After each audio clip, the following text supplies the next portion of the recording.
This concludes our program. If you want to stay and visit with some of us, we'll be here for a while. And I want to thank the sponsors who sponsored this program, this event.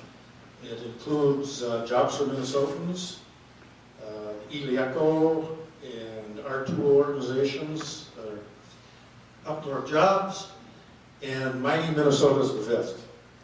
Thank you for coming. We hope we can all work together and reverse this decline in our economy and in our community. Thank you. Bill would like to say something. If I can add a little bit to Jay's numbers there.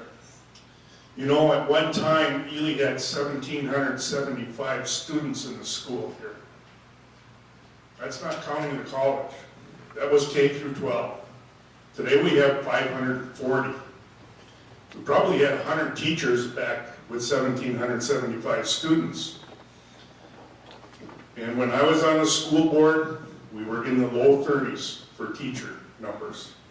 So we lost, well, we have, I guess I should say, we have less than a third of the students we had before.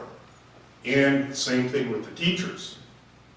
And if this town can't provide jobs for young families who will be able to raise families and keep kids in the school and keep our school viable, we are in trouble. We have 2,022 homes in this community. 17%, or 344, are empty right now. What does that do to everybody's property values? It certainly doesn't bring them up. It also, with that many homes empty, and with the numbers Jay put for the average gross income for a lot of families, we can't maintain all of our businesses. As a part owner of a business in this community, for the last 10 years, our business at the car wash has gone downhill. I would guess when you look downtown, and Mayor Peterson can probably say this, there's a lot of businesses that have for sale signs in here, in this town. But I bet nobody could get what they're asking for those businesses. Why? Because do you see anything that's going to give us, or somebody that's going to buy a business, the potential to make a living and earn the money back to pay for that business, to make it sustainable for that person? I don't see that right now. I think that we need to look very carefully at that. And I've heard from Ms. Rum that, yeah, Ely's population is down, but there's more people living in the township. Well, that's true. But also, the point is that if there's 1,000-some people living in the townships around here, that puts us back up around 5,000-some population. But guess what? Like Jay said, how many empty storefronts do we have? Those 1,000 people, the 3,400 people in the city limits have not been able to keep those storefronts open.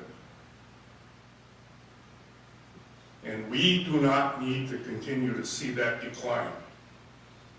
If this school district cannot survive on its own, and luckily the IRRB and the state, through taconite money, has put a shot in the arm every once in a while. But if the school district can't survive, how about those people that retired from the school? Will they still be able to get a pension when the school closes? I don't think so. How about the hospital? If the hospital closes, will those people, what will those people do? What will you do when you need to go to a hospital,